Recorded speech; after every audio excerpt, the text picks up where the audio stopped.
নানা আয়োজনে উদযাপিত হলো রাজশাহী বিশ্ববিদ্যালয়ের ৭২তম প্রতিষ্ঠা বার্ষিকী। সকালে প্রশাসন ভবনের সামনে জাতীয় সঙ্গীত পরিবেশনায়, পতাকা উত্তোলন এবং বেলুন ও পায়রা উড়িয়ে প্রতিষ্ঠা বার্ষিকী শুরু হয়। পরে সেখান থেকে শোভাযাত্রা বের হয়ে ক্যাম্পাসের বিভিন্ন সড়ক প্রদক্ষিণ শেষে সিনেটে ভবনের সামনে গিয়ে শেষ হয়। সেখানেই হয় আলোচনা সভা।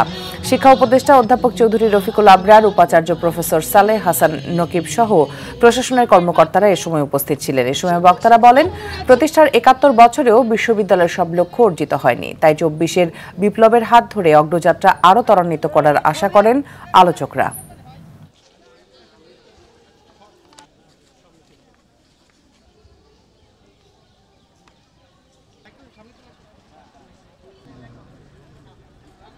প্রতিষ্ঠানের একটা গৌরবোজ্জ্বল ভূমিকা রয়েছে আমাদের জাতীয় জীবনের বিভিন্ন পর্যায়ে।